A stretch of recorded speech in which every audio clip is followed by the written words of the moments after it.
Yes, it looks like we are finally online. Hello, dear friends of good literature everywhere. Thank you for your patience. We've had some problems, but okay, we've overcome them, and this is the most important thing.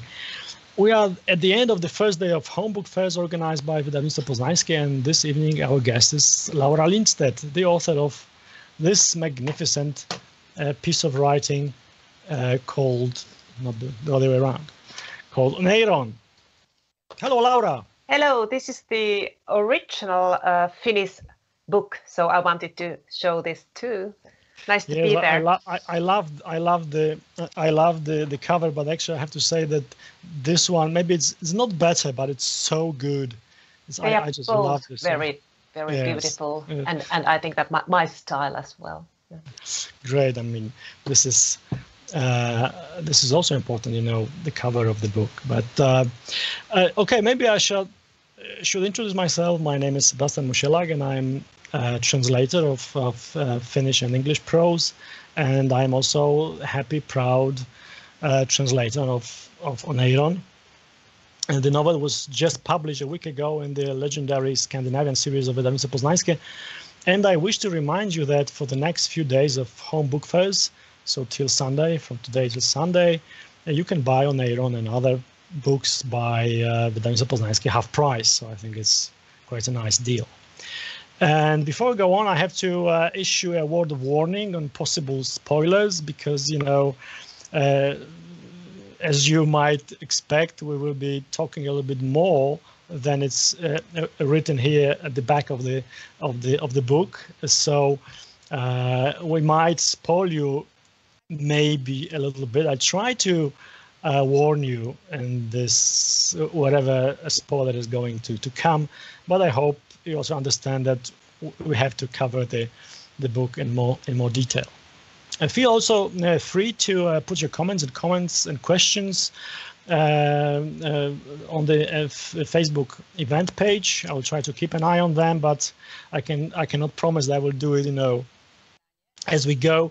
But at some point, really, I think that we will address those questions if they come.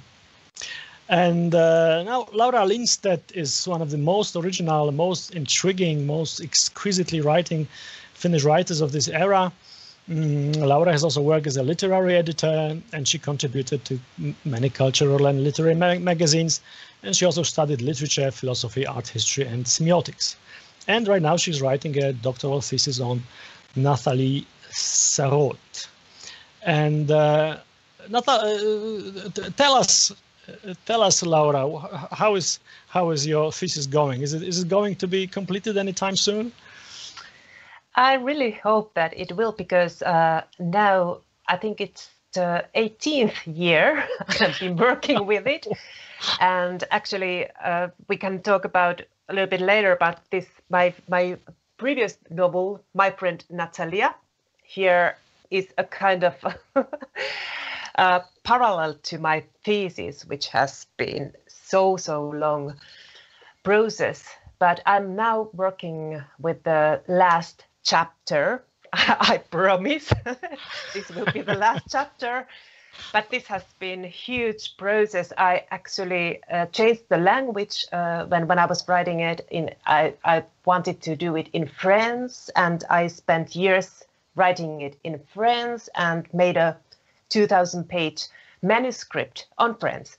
And then I just realized that I can't defend it with a foreign language because it is so philosophical and difficult. So I came back to my own language. Okay. And it has taken so many years. Oh.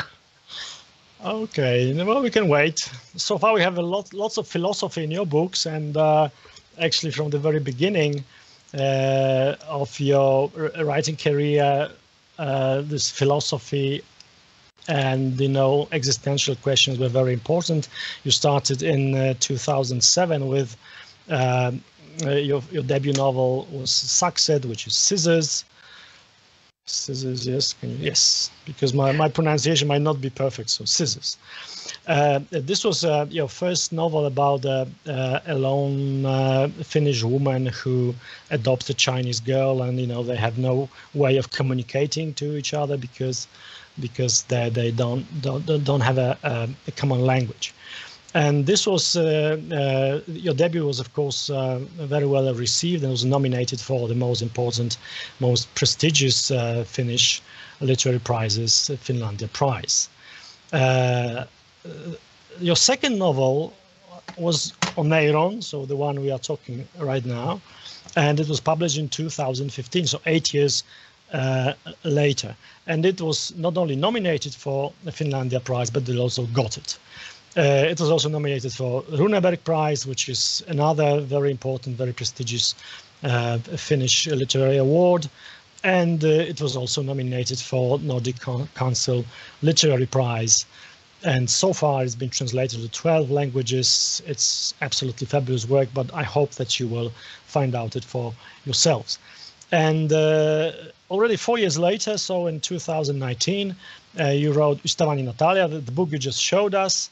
So my friend Natalia, and is also bought into at least 12 territories, but so far it's been translated into 4 languages. And it's something like, I think, a month ago you talked to W. Haxton when it was published in the United States.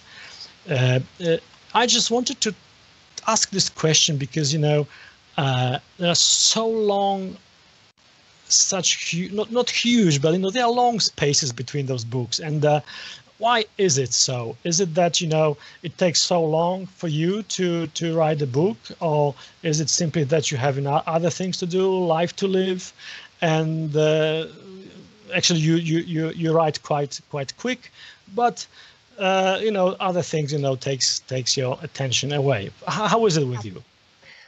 Both, I think, because my first novel, Scissors, it took like 7 years to write, and it was the process when I kind of learned to write my way of writing. So it took many years. And then Oneiron, it was 8 years altogether after Scissors. And I have to say that I have been working with these 2 novels in university doing my doctoral thesis. So I have had 2 very kind of demanding jobs, writings going on at the same time, and it has been a little bit difficult to kind of do them at the same time. And in the last year's writing of Oneiron, I did get a good grant, which helped me to finish it. And then with Natalia, after Oneiron, it went so well in Finland, so I could get good grants, and I could concentrate on writing, and it took like 3 years, so I split my time of writing when I can only concentrate on it. Yes, so they speeded up the process of writing Natalia. But you touched upon, yes, this, how you learn to write, and this actually makes me think, yes, how was your, when your writing started, were you one of those kids that write diaries when they turn 4 or 5, and they've been writing for all the lives, or is it that actually you started to think, well, what the heck, I can write too at the university? So what was your story? What was my path? Actually, I did make a little booklet. I don't know, does it show? But this is the reproduction of my writing when I was like 4 years old. So I was right. Do you see at all? Yes, I can see. I don't know, because I see a cat and a dog, I think. Dog, yes. and do you see the kind of writing there? Not really. I mean, but really. Maybe... Okay, let's see. Because I just made for another interview this, and okay, this is hard to see, but it is like imaginary letters here, because I couldn't write when I was 4 years old, but I felt the urgent need to write. And I invented my own letters, and they were like tick, tick, tick, tick things. And then glued some images into these little booklets. And after that, I read it to my mother, invented it on the time I was kind of reading it. So I'm sure and totally positive that writing, the impulse on writing has been always in me. And it's somehow I just knew on a very early age that there is the world outside, and there are letters and words that are in some relation to that world. And this is a magical thing that you can create worlds by writing. And then I wrote my first novel when I was 12 years old, and it was a space adventure. And it was whole novel. It was over 100 pages. So I started as a kind of prose writer, but then I came to a teenage girl, and I wanted to, of course, write poems, and very heart-aching poems. And I thought for many years that I will be a poet writer, poems writers, but it didn't work out. I think that this very intense and crystallized form of poetry and in a way minimalistic form is not for me. I want to use more words when I write. So little by little, I find in the years of university, I find a way to write prose. And you ask about the diaries, and I have always written diaries, and this is my 43th. Wow! Wow! I can see. Yes. Yes. I call them a Black series, and I started this series of diaries in 1993, and ever since I do it weekly, if not daily. So, how old were you when you started to write them? Those diaries? I was 17. Wow. Yes. Yes, and but that was the time of this existential awakening. Yes. And the process, how and why I am here right now, started then. This is a great story.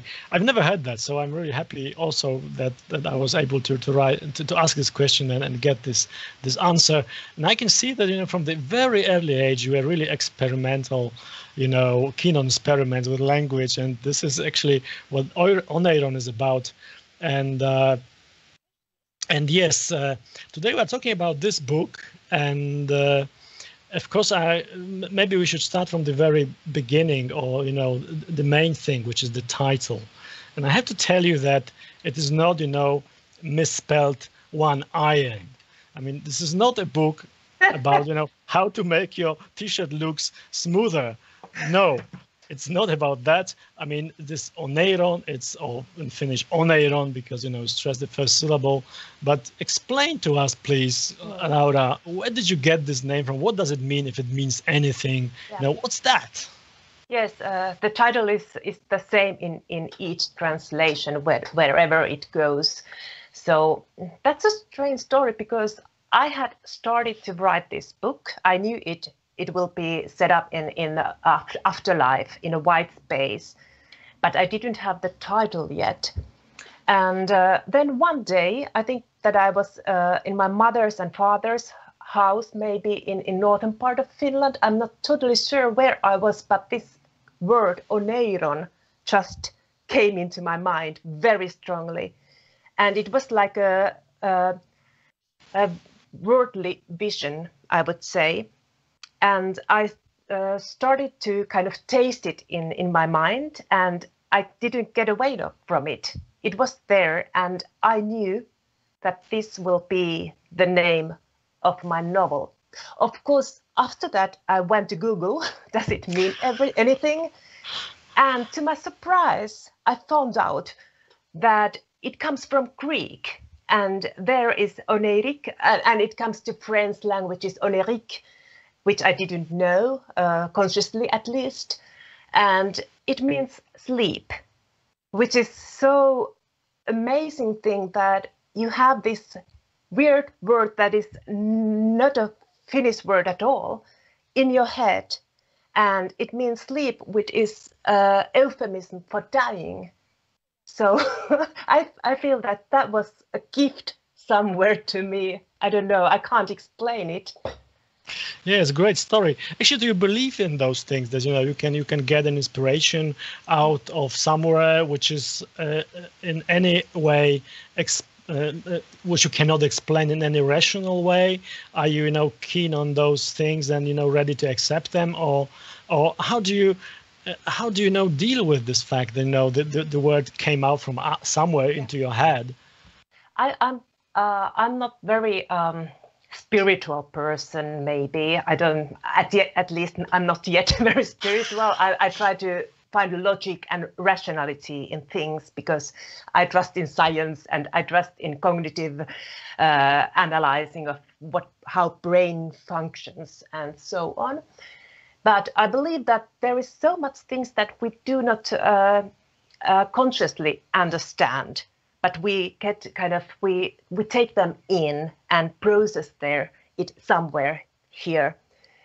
So that can create things that we don't understand where they come from. And Oneiron must be that kind of vision that comes somewhere. I have heard something and then it just sediments in me and comes out. Yes, that's great. I mean, it's of course impossible not to think about this Polish avant-garde group from the communist era, which is called Oneiron, the same name. Yes, I remember you sent me a booklet of. So, but we probably don't have time to go deeper into this topic. But I think it's fascinating actually that how the story about how Oneiron as a title came out to be. It's absolutely wonderful.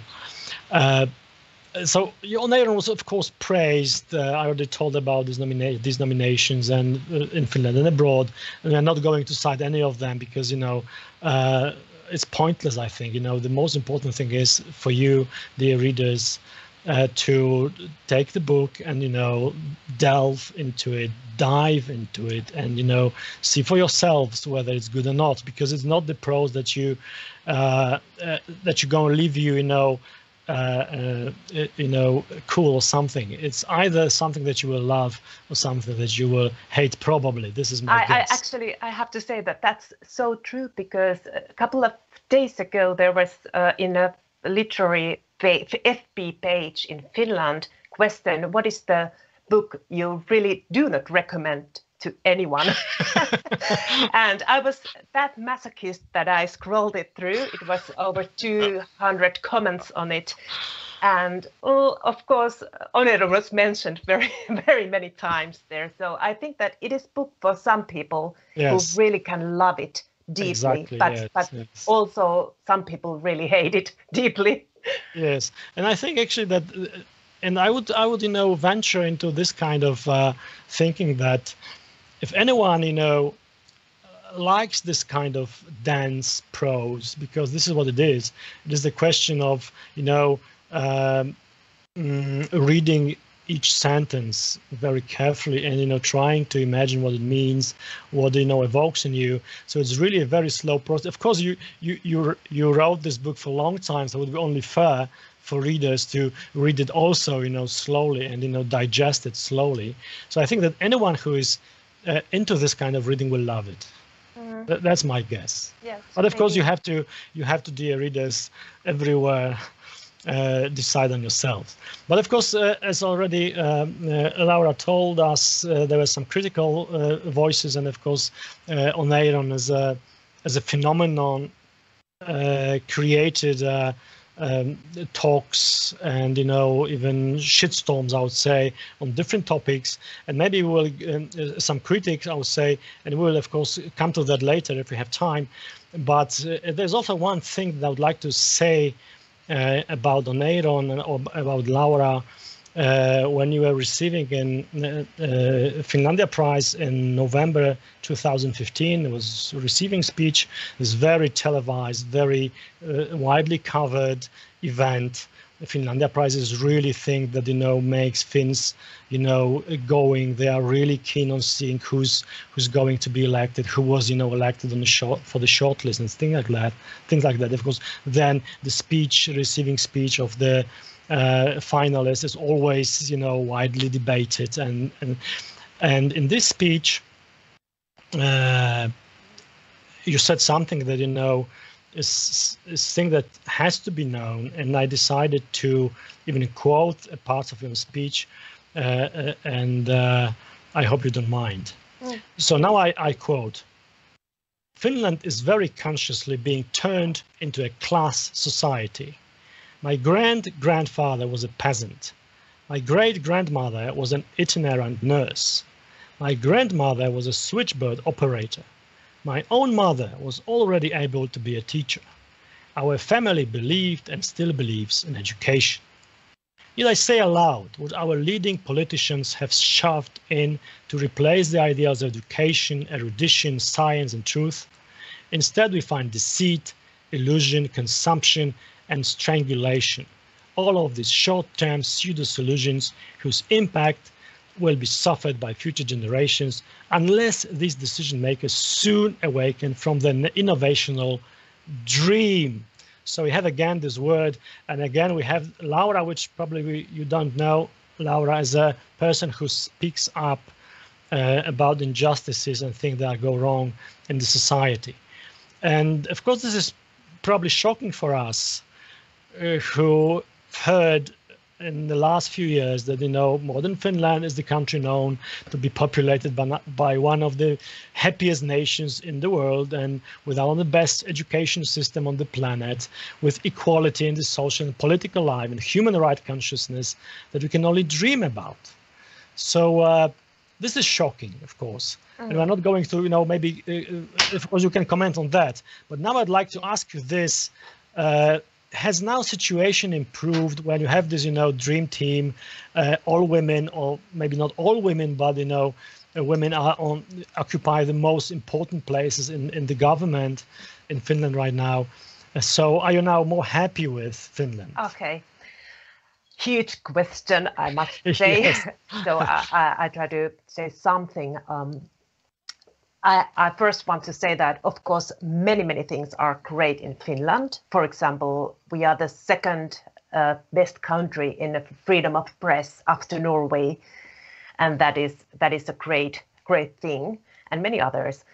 But I still do have the very I'm very critical about, for example, the foundation of science.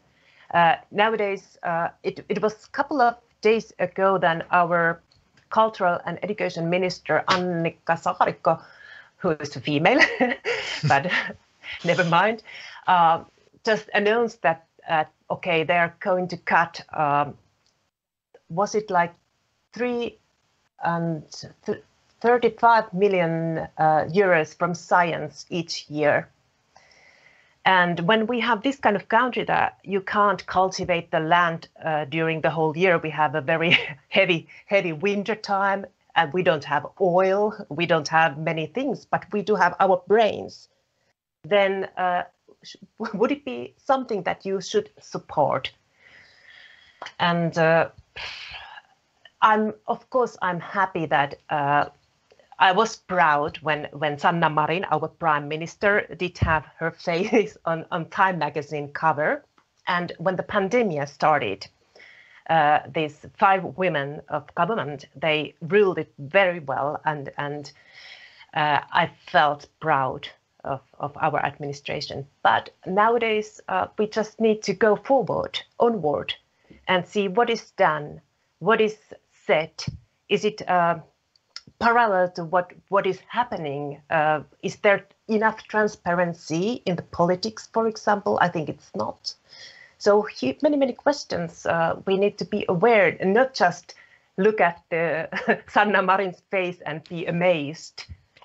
Yeah, well, that's what we do actually. So it's great to hear some critical comments as well. But okay, let's go to this Oneiron thing, because it's even better than this government. It's not 5 or 7 women and of course, in the light of all that you've said before about this almost divine way of learning the name of the book, and about what you said just before, that you are not so that you don't really so strongly believe in everything that science, declares, which I'm totally agree with. This is my line of thinking. I'm always very keen on things that are unseen and unknown, and just outside of this our regular senses.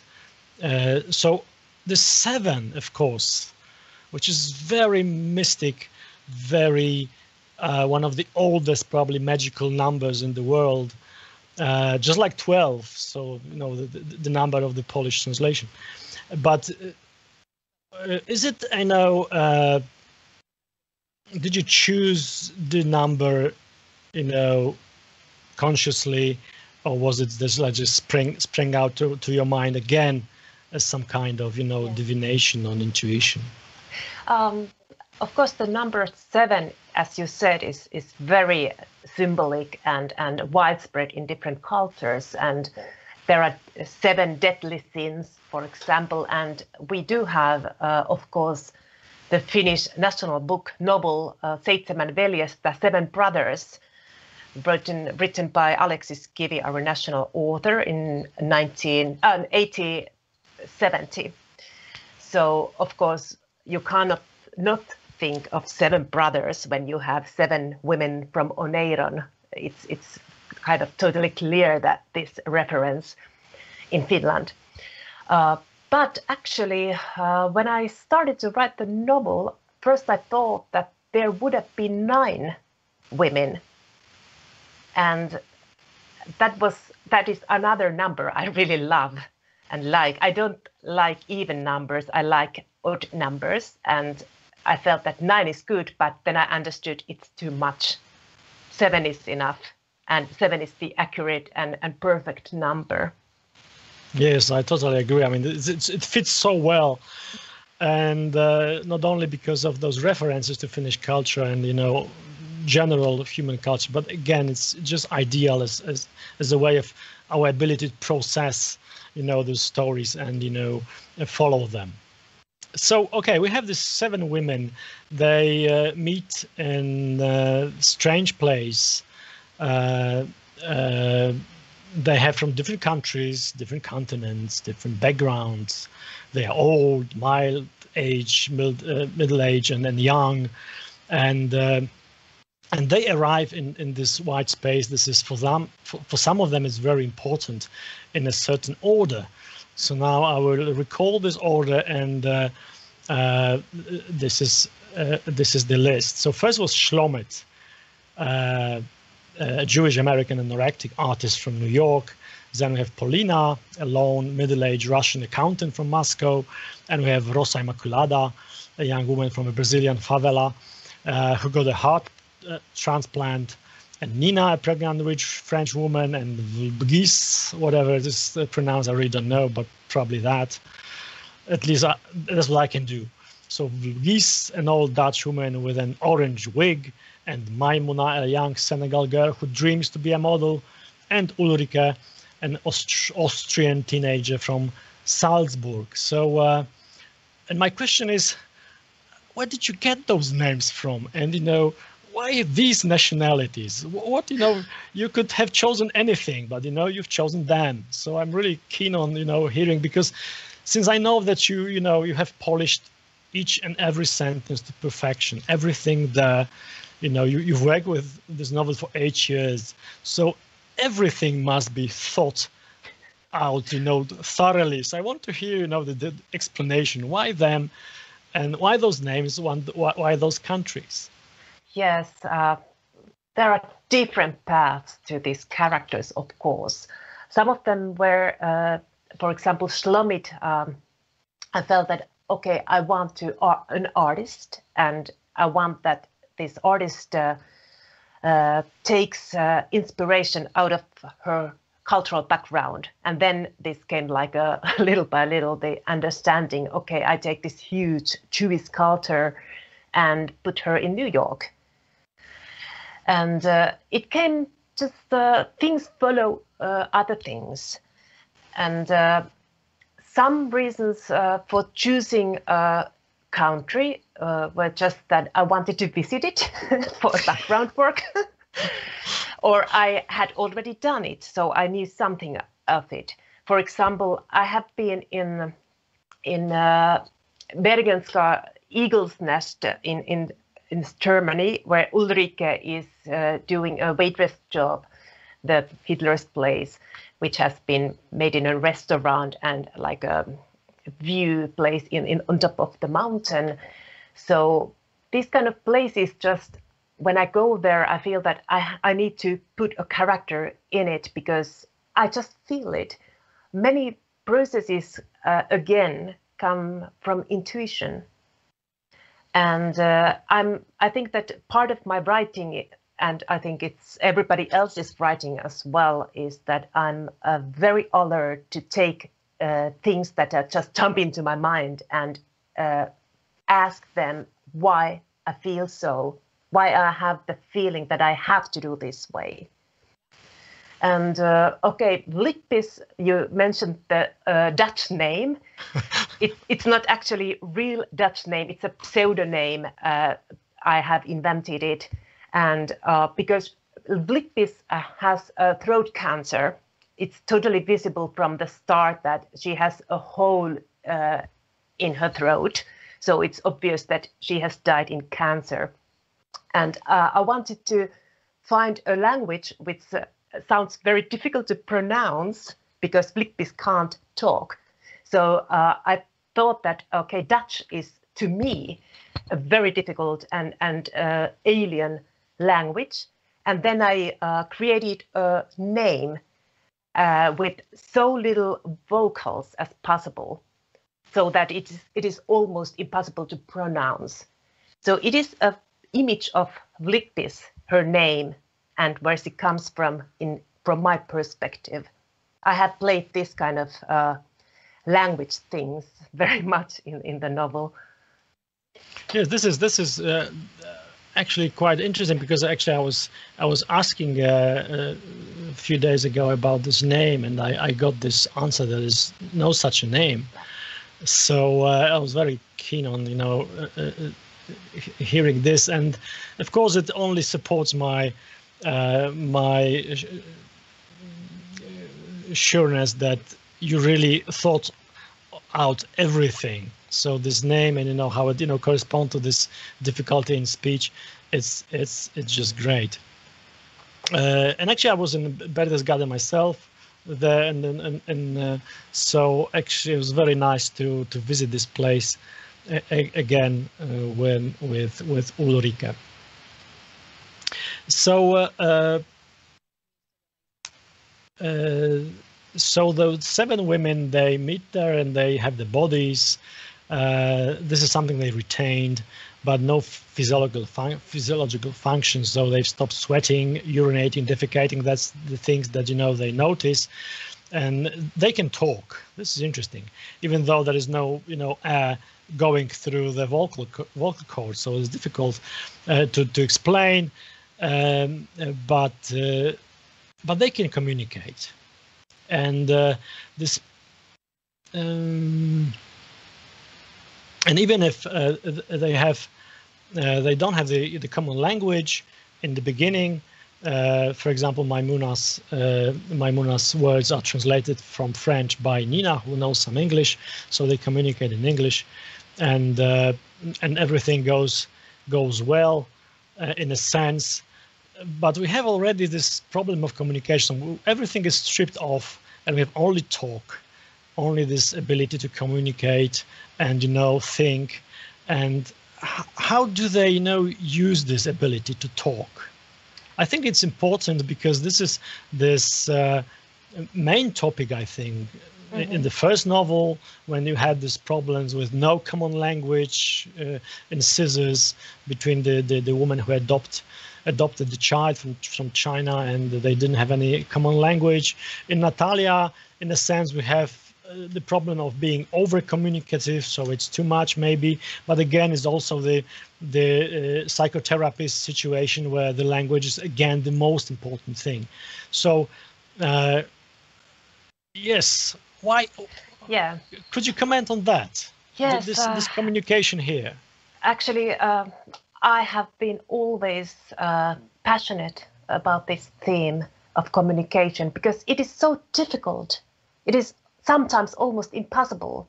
And it's not only how we talk, but it is how we are in this world. So it passes through our bodies, it passes through our mind, our history, everything is in that way communication.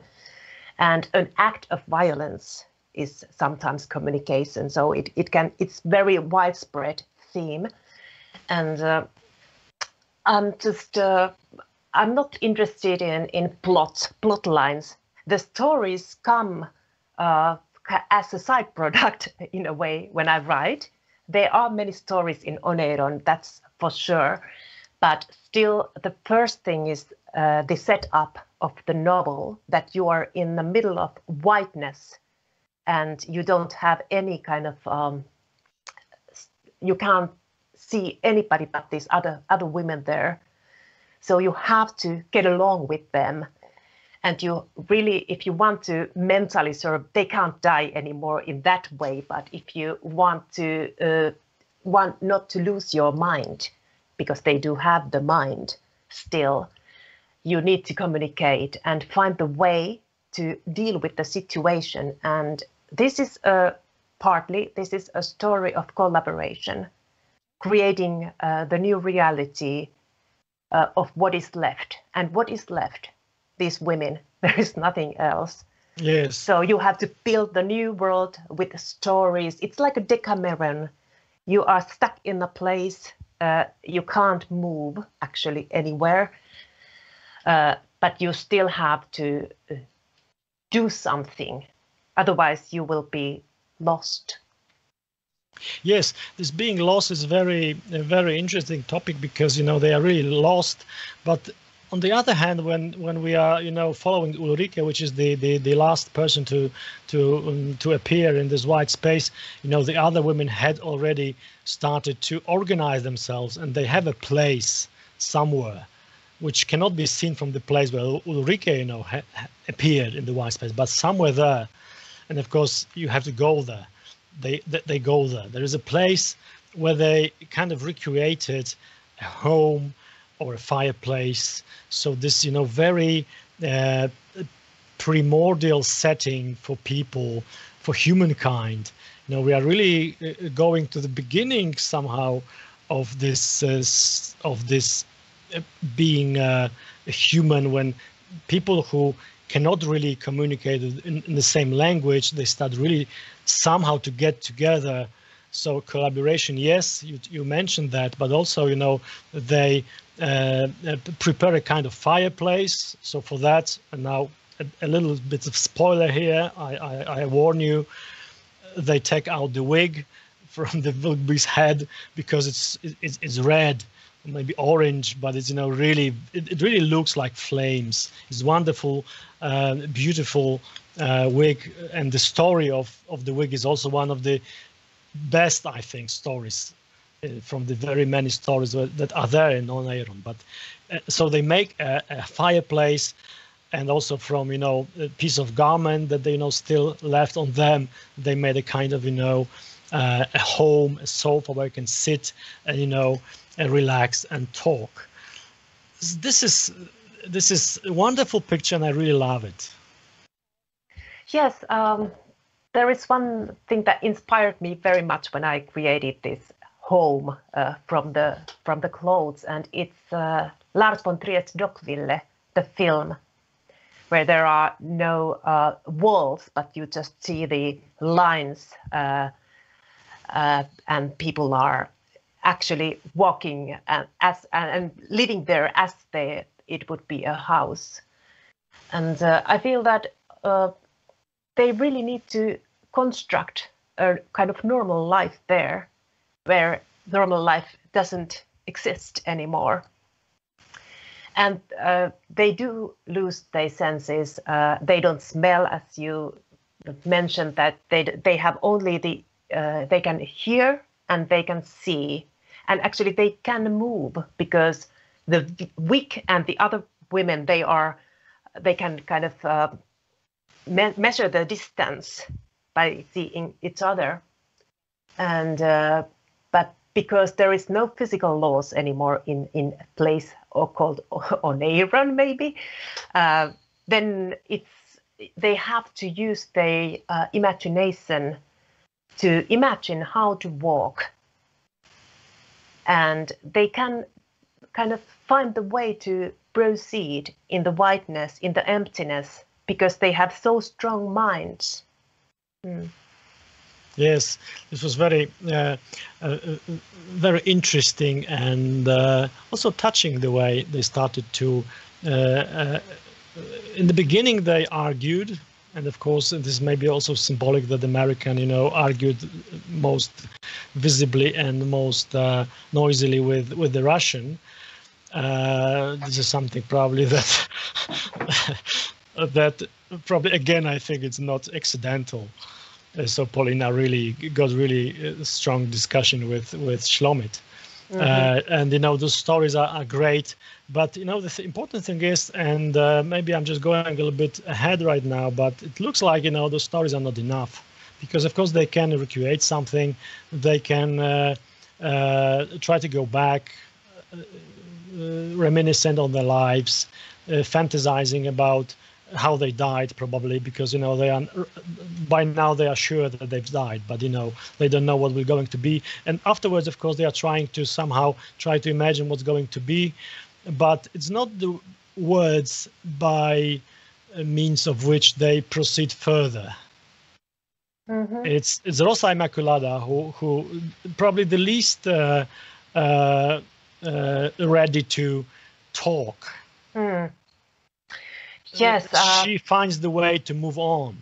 Yes. Actually, I don't know if this is a bad spoiler, but I'm gonna say it still, because Oneiron happens to be the magic word. By pronouncing Oneiron, they can go forward in the process of dying, and it sounds very sad and devastating that you need to learn how to die, but actually that is what the book is about. And they have to kind of accept the fact that they are, first of all, dead, and then they have to collaborate to go further in the process of dying. Yes. And Rosa Immaculada happens to be the first who figures the word, the magical sesame open word, to go further. Actually, she came up with the word just like, it popped out into your head. I mean, just out of nowhere. I mean, there were actually nothing, there were no writings on the wall, because there's no walls there. There was no, loudspeakers to pick up the word from somewhere. Mm-hmm. It just, appeared in her mouth, and she started to say it. But the departure, what happened in the next stage is maybe something we can talk about later on. But right now, I would like to go to Shlomit, because, Shlomit is by far the most prominent figure in this book. And I think that you've had something important to say through Oneiron, apart from those things that you already talked about. And, Shlomit seemed to be the best character to convey what you'd like to say. Mm-hmm. So could you tell us more about her, because she's really the most important and the most interesting figure here. Mm-hmm. Yes, her story takes the most of the pages, because she's the only celebrity figure in Oneiron. She has a reputation to be a very famous performance artist, known in United States and worldwide as well. So she, there is 2 points. First, Shlomit is English speaking. English is her mother tongue, And this could be seen as a critical point of view that Shlomit gets most of the space in the novel because she speaks English. She's the only one who can fluently use her own language. And actually her story comes to be told through Vanity Fair article, which is very, very long. All her life story is packed in the Vanity Fair article. And it's not, of course, by hazard why it's Vanity Fair. So there are a lot of ironical kind of things in my novel, but at the same time, I'm totally with Shlomit. I don't despise her at all. I feel that Shlomit, because she thinks everything throughoutly, because she is an artist. She has a lot to say, a lot to show, express, and that means that I think that she might have the best story to tell, at least. And when she makes art through her body and from her body, quite literally, that combines the themes of bodily issues in Oneiron, where these ladies lose little by little their bodily sensations. So I really wanted to go deep into the body, human body and female body in my novel. And Shlomit is one who embodies this idea very concretely. Yes.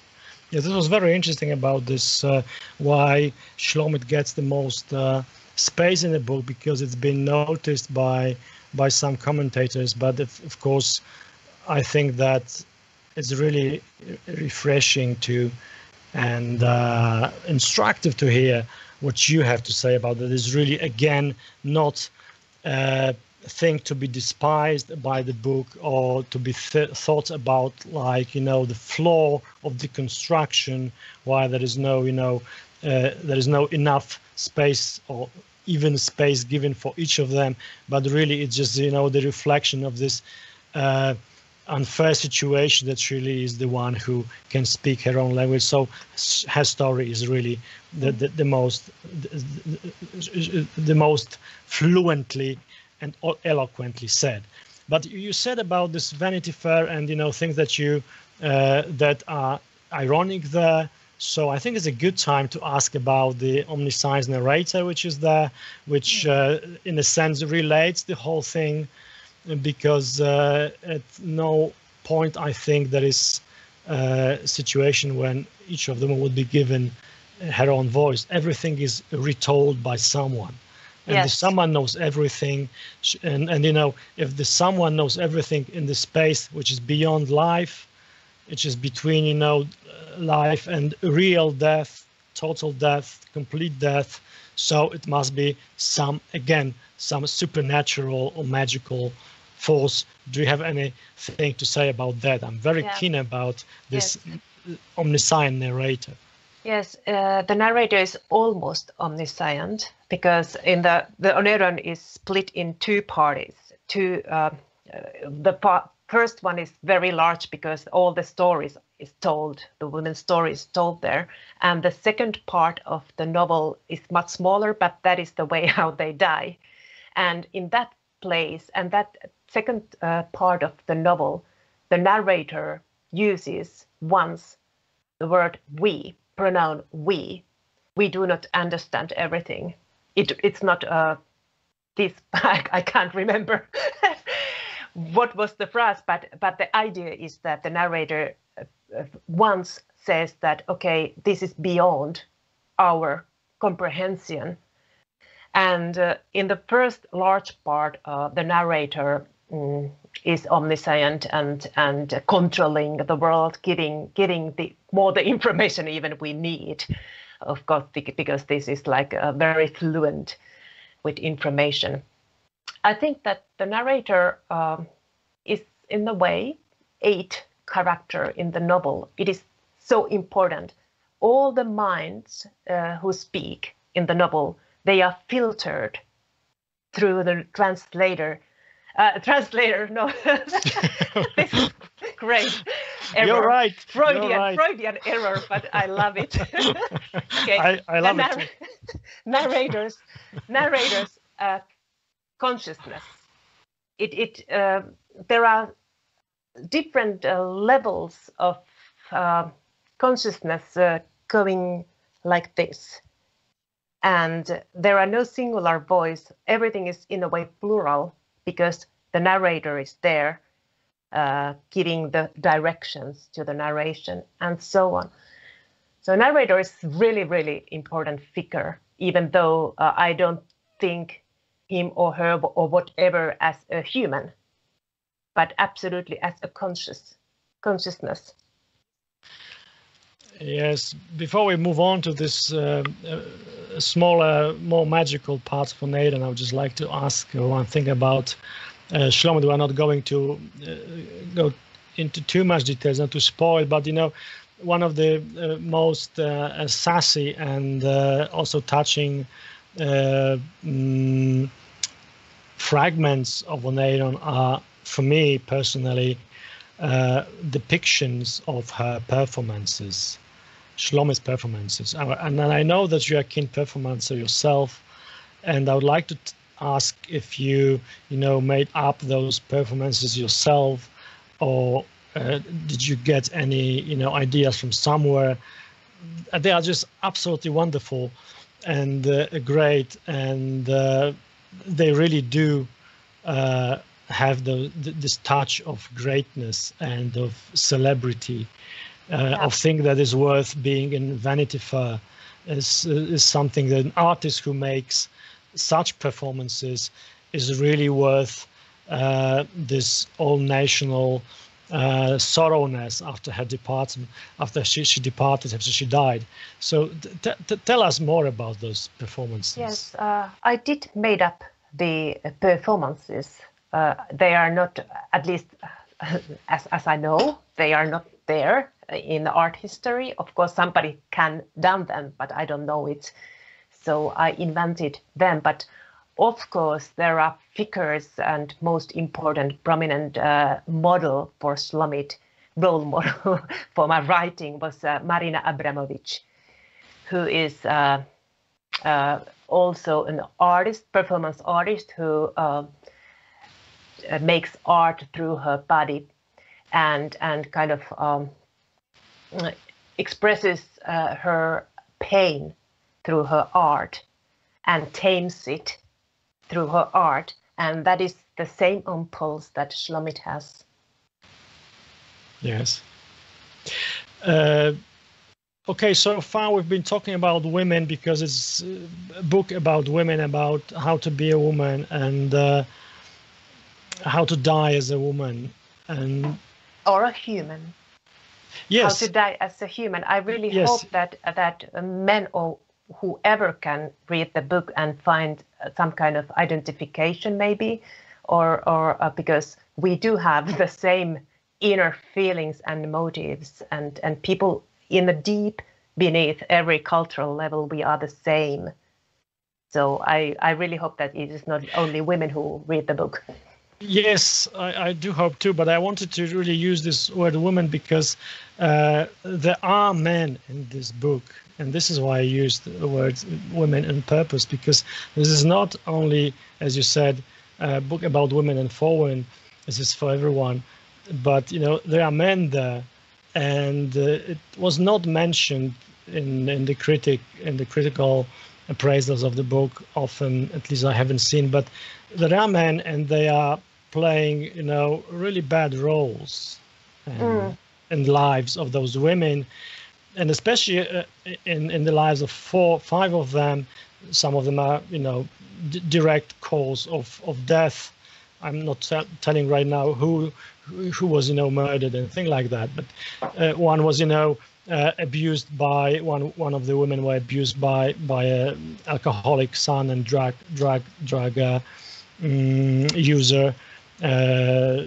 One was neglected by husband, who most probably were at the critical moment with another woman. So this is the woman had to try to being pregnant somehow deal with the critical situation by herself, and that was actually it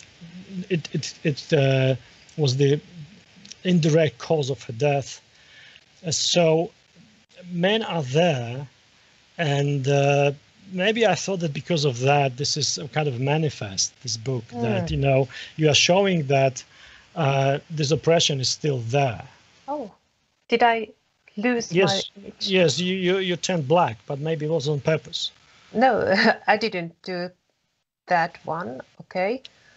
Do you hear my voice still? Yes, we can. Okay, we can hear you voice, can hear my voice. I don't know what happened because I didn't touch anything. Okay, no, well. But okay, you can hear me. You can, yes. Oh, is it possible that that your monitor went blind, and then you don't have this light which lights up your face? Okay, maybe. Okay, that's yes. Good. Now you are there back. Yes. Now I have more light. Welcome back. Hello again.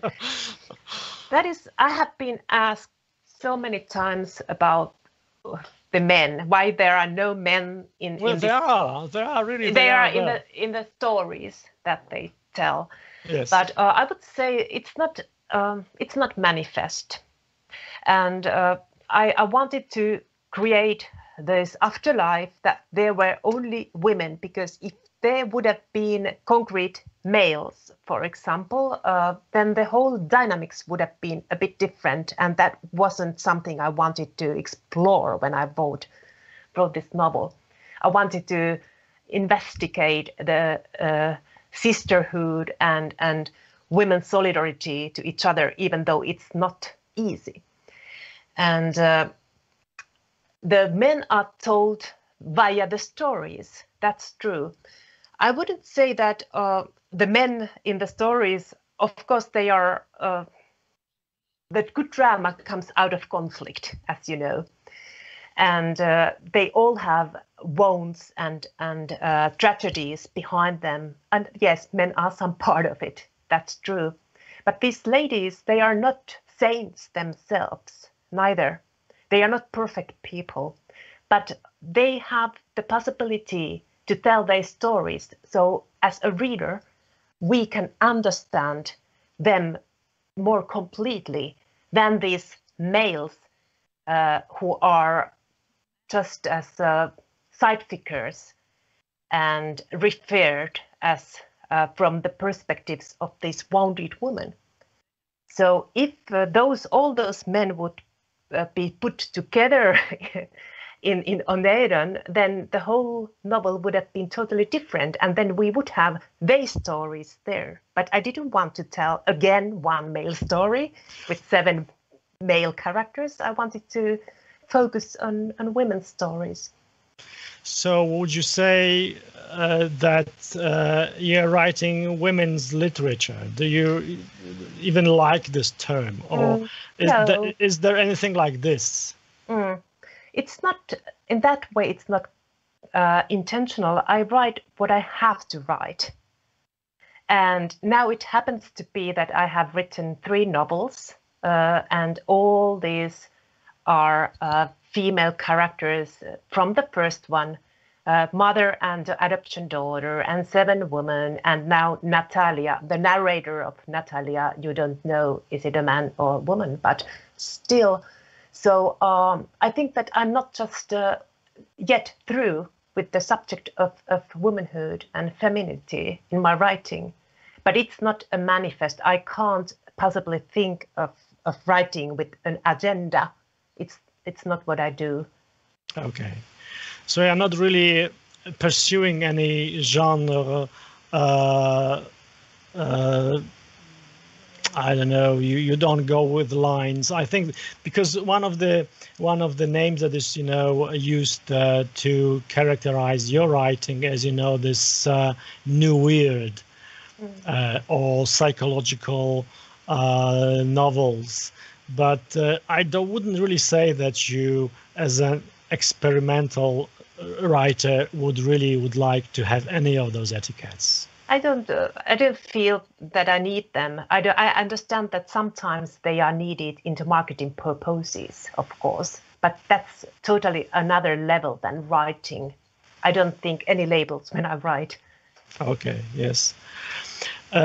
This is one thing actually I have to ask, because it's so visible not only in your novel but in some novels that have been published within last few years, which is probably a very interesting new trend, or however you would like to call it. But it's this unfinishedness of your novel. Not all of them, of course, because Scissors and probably my friend Natalia, they are in Finland. But Oneiron is one of example book of a novel written by a Finnish writer, where there's actually almost no references to Finland. There is one character, one male, which is Mikael, a photographer who at some point travels along through Africa with Maimuna.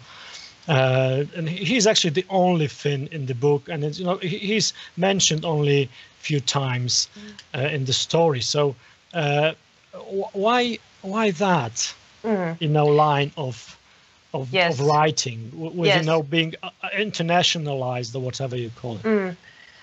The reason is really poetical, because these women, they are from different backgrounds, language backgrounds and territories. So they really don't have the same cultural background. And when I start to write this kind of novel, I feel that I have to be, as an author, in the same position as these women are toward each other. I don't, if I did have a Finnish protagonist in this place, then it would be totally different. And I felt that is a kind of ethical thing to me, to be as alien, and I need to do research, I need to struggle with understanding language and culture. I need to read a lot of background information, because these women, they need to do it as well. They have to struggle to understand each other. It wouldn't be fair if I had put some Finnish female character in Oneiron to explain everything. That would be disastrous. That's a very interesting point. I've never expected that, but I really like it. So it really means that somehow you not only write a novel, but you live it. Yes. I need to have a real relationship to what I'm writing. It doesn't mean that when I'm writing, I really live with those characters. There were no Slomit behind my head or something. I don't visualize them in that way. They are not with me, but I'm inside the world I'm creating. And if I wouldn't be there, then I couldn't write. Yes, so what you told me just right now, told us, reminded me, I think it was at the end of your acceptance speech when you were receiving Finlandia Prize, that you actually thanked all of them, all of the 7 characters. Yes. Just like your sisters, or, like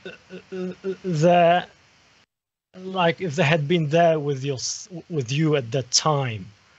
So it was very touching and very convincing, I would say, in the light of what you just said. Yes, absolutely. And I felt that they were there. And when I'm writing, when the novel is not finished, they are in a way a bit abstract to me as well. But then when I have to talk about them, for example, in interviews, they become more vivid to me. And I can't be rid of them anymore. They are inside me all the time. This is maybe a bit of a spoiler, but so I'm not warning you, everyone, but I have to ask this because it's so fascinating. So they have departed, almost all of them. One of them didn't. And I actually thought that maybe it was the one that didn't depart, that she might be coming back. And now actually it looks like, they have departed. We know that, we've seen that, we've read about it, we lived that. But you say that they're still there in your memories. So is it that perhaps you are not letting them go? Are they happy with this, that you're not letting them go? And what about the one who actually didn't make it and stayed in the white? There is one character who really, as you said, didn't survive in her dying process, and she was left in the whiteness, maybe alone or maybe not. Maybe she found some new depths there. Yes. I don't know. But that is something that I really don't want to close the story. I don't want to make it like a zip and everything is now explained. I want to leave some ruptures there, holes and wounds. And this, I don't say who it was because you have to read it, but this is one rupture that one didn't survive in a way when dying.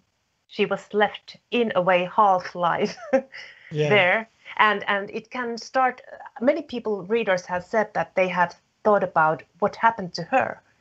So it means that a reader's imagination starts to build things even though they are not written there. And that fascinates me very much. Yes, it was actually a great thing that you to leave one of them there. And this corresponds to that what you've said in the beginning of our talk about that actually dying is an art. You have to, somehow learn to do it the proper way to be able to depart. Ars moriendi. Yes, exactly. And this one, for some strange reason, didn't make it. So probably she have to try again. So, but we don't know whether she will be, return to the normal life or whether she would live, maybe not forever, but, for another, up to another try to depart. And we really don't know what is after this border when they left. Was there. So actually you don't venture into fantasizing about what's in the afterlife. No. We are simply in those few seconds, after death. Yes, it's like of course they are stretched, but there are a few seconds. That in my imagination, few seconds. But really don't know what is there after, the real departure. You are not venturing there. No. And that's important because it is the liminal space I'm writing on, something between life and death. And it could be even thought about the very last slide of consciousness when it passes off. So, but what is really behind the real border of dying, then I don't have any answers. I don't think anyone has. No. But all that you have said so far points very strongly to that Oneiron is not just a novel, it's a piece of art. And I would like to ask about those arts forms that has been with you and has been incorporated in your novels. For example, in Scissors is very obviously you are directly referring to Gauguin's famous painting, the triptych, where do we come from, what are we, and what are we going? Where are we going? And while in Natalia, in your last novel, you make up a painting yourself, but it's very important. It hangs in the place where this psychotherapy of Natalia is taking place. So I was thinking, I was thinking about what kind of art was there with you when you were writing Oneiron, but I think there must be something. Especially, I was very charmed and enchanted by colors. So they are now in the beginning we have this pure light, pure white, and then it kind of as in a prism, it gets chopped into different colors, each color being represented, or each group of colors being represented by another character. Apart from those two most important, which one departs into black and one stays in white, but the rest five, they kind of split like white light in the prism. So I love that interpretation of prisma. It's very beautiful. well, this is so obvious for me. I mean, this is something that was with me, and it fits so nice and so perfectly into this. But I was really curious whether any particular piece of art that was with you while writing Oneiron. One, of course, was Kazimir Malevich White on White, which is I haven't seen it in the museum, but it's really shocked my head when I heard the idea of painting white on white. And the whiteness itself, of course, is a metaphor for paper, white empty sheet of paper where the stories are told. You have to construct things. So I'm very visual when I write. I see things in images and in colors. Those colors you mentioned, everybody leaves with different color, turquoise or rose or black and white, etc. They came quite intuitively as well into my head. I just felt that, okay, this is Nina's color.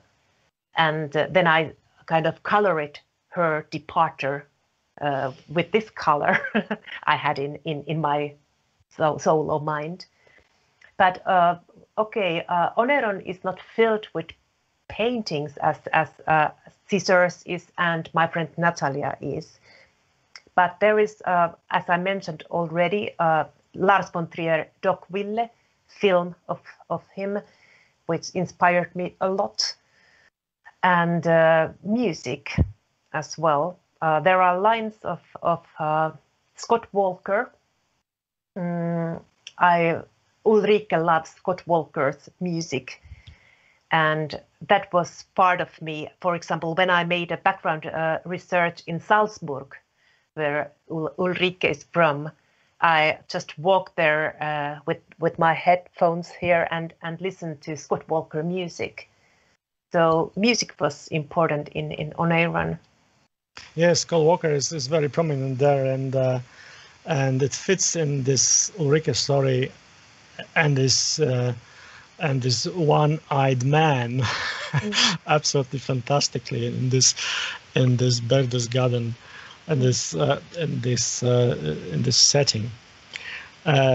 Okay, now I told in the beginning that we are going to talk about some critique, and I think we've been talking like for 1 hour, so maybe we don't have that much time left. But I just wanted to cite a few things that have been said already by your book in Poland. If you want to listen to them, there's not really much. Of course, there were more to cite, but I decided just to pick some of them. And one of the critics, Jarek Czechowicz, is a renowned independent literary blogger, and he wrote very enthusiastically about Oneiron. And for example, he writes something like this: "To be a woman in Oneiron is to be an ontological mystery, but also the victim of oppression and violence, about which Lindstedt tells very plastically and with fear, indignation." Do you find yourself in this? I must say that I really love the philosophical and reflective analysis, and which this piece of critique must be, and it's luxurious to have this kind of thinking. Of course, I don't feel that the question of womanhood is, to me, maybe more practical. It's not in that way. The being human is, of course, an ontological question, but being a woman in Oneiron, it came to me as a practical thing, in a way. So there is, I don't know, but I love the sound of these words. Okay, I'll read a few more excerpts. He also writes, "I'm delighted not only by the writer's rich imagination, but I also admire the thematical diversity offered by Oneiron." And in conclusion, he states also, "We can debate on whether Oneiron is about the collective memory of one sex, or if it is the history of memory stigmatization by means of who we've been and what we've experienced as a certain sex. One thing is for sure, Lindstedt's womanhood is power and mystery." Wow. I'm so happy that it is already reviewed. It just came out and people have been reading it and writing on it. Wow. Yes, and actually I'm very happy that, it's been really a few of those reviews were really, as you've noticed yourself, quite deep. And for example, Maciej Kiko draws our attention to the topic of death, and he stated that in our culture we don't want to see it, and because of that there is huge cultural need for persons who would usher us through the process. And he's delighted to see the women in Oneiron act as such usherers for themselves, helping one another to finally depart. And he writes, and I quote, "The thing is what causes the women's death and how they died. Here the main part plays the male power, which manifests itself in different ways. But Lindstedt does not give us the accusatory vision of the world as seen by the victims. Her heroines are strong, determined to fight for themselves and their goals, with no regrets." I love that. That's great. And I feel it too, because they are strong figures, all of the 7. Absolutely. And the last few words are from the review by Polish women writer Sylwia Hutnik, which is also one of the most recognizable faces of the women's and LGBTQ plus rights movement in Poland, and the one who said not so long ago that homophobia in Poland got nationalized, unfortunately. And the title of her review of Oneiron was "The novel about small, almost transparent moments and decisions which made our lives." And in it, in the review, she writes, "Although Lindstedt is playing with imagination, building a new post-death world, I get the feeling that what she wants really to write about is the way we live." That's true. I feel it too, because the ars moriendi is at the same time, it is the art how to live our life, which is short in a way. We just have a short amount of time here in the world, and we should know what to do there. Yes. It's book for living people, yeah, not dead. Absolutely.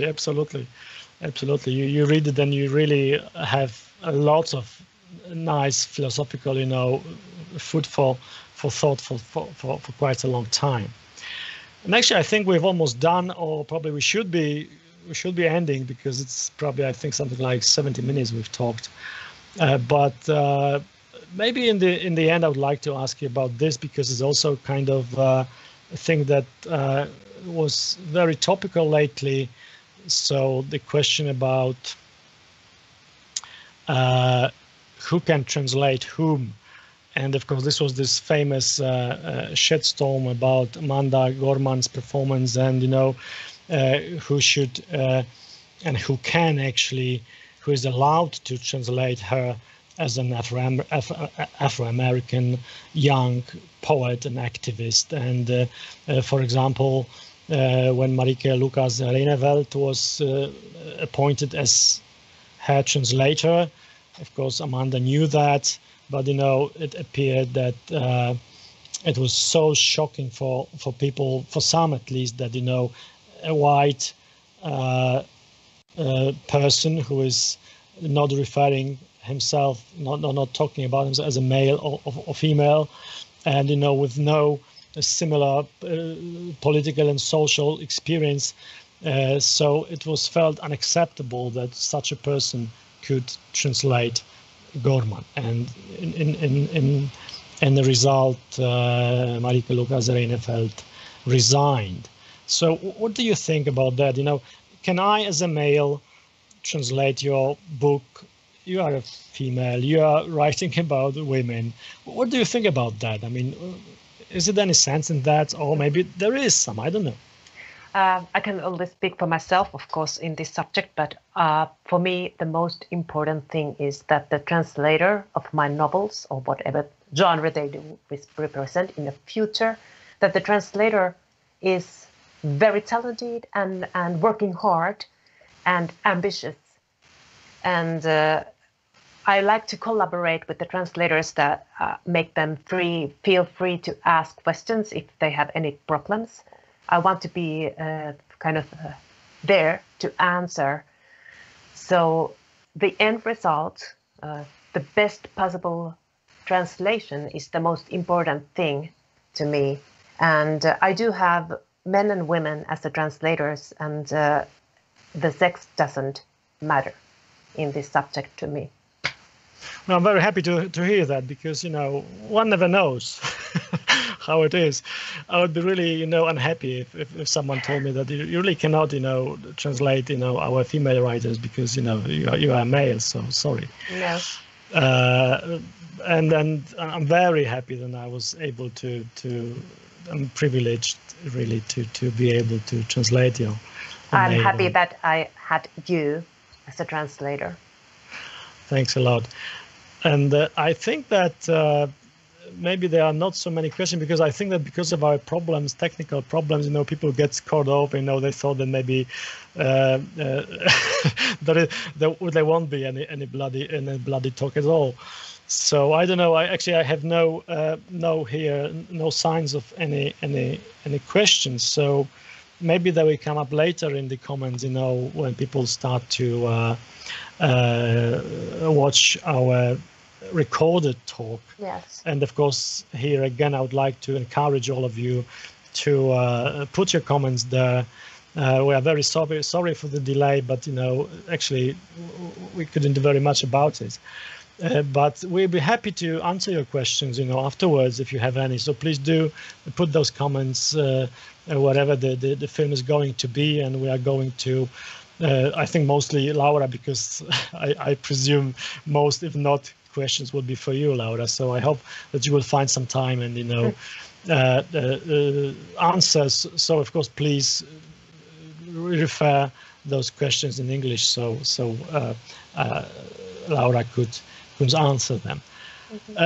Actually, I would have something like 100 more questions, but we have some sleeping time. Yes, and it's sleeping time in Finland already. So thank you very much, Laura. It's been thank you, Sebastian. Very great thing to have you. And I'm very again, I'm repeating myself, but I'm so happy that you were here with us and you endured those problems. We started half an hour later than we should, but still you stick to the plan, and we were able to have this, I think, very good talk. And I think it's important for us to understand Oneiron better, because no better source for information about the whole process and the whole book than the writer itself. So thank you again for those thoughts and intuitions that you told us. Thank you, Sebastian, and everybody there. Have a good night and good sleep, good Oneiron sleep. Oh, are you ready to answer some questions? Because I have one here. Okay. Okay, I have a question, writes Kasia Konchal. Are there celebrities in Finnish literary life? Is Laura one in Finland? So are you a literary celebrity in Finland? I think you are, but it was a question to you. Oh, this is so hard to me to answer. What is the definition of celebrity? I can only say that I have written those 3 novels, and 2 of them have been quite widely translated. So my job is to write, and other people can define other things. It's not up to me. Okay, I think that that was actually the one we had, but I think there will be more. Okay, one more here. Sorry. Okay, Laura was born to be a writer, so it seems, totally from the beginning, with huge talent, imagination. What do you think about that? I agree, but what do you think? I can only say that I need to write. Otherwise, I would be, as when we started to talk, I would be lost if I wouldn't write. So in that way, I could say that there is writing and the impulse of writing in me. So it is true in that sense. Yeah. And it's great, actually, that you don't have this, compulsory need to publish a new book every year. I love that, because you can see that, the book, and actually you can see in the text, in the quality of it, as I told before we started this talk, that every sentence is polished into perfection. That's what I would say. So it is really a great joy, not only for translator, but I also hope that for a reader, for the reader who is waiting for such prose, it's a pure joy to be in touch with such prose. Mm-hmm. And of course, you cannot do that if you are forced to produce spawn book by book every year. Mm-hmm. Yes, I need to take some time. Now you have to take some rest, really. So maybe I think we'll let you go. And thank you very much again, Laura. You, have a good night, and well, I hope that we'll be able to talk again when Natalia is coming in Poland. I hope so. I hope so too. See you in Helsinki Book Fair. I will come, I hope. Yeah. Bye. Bye bye.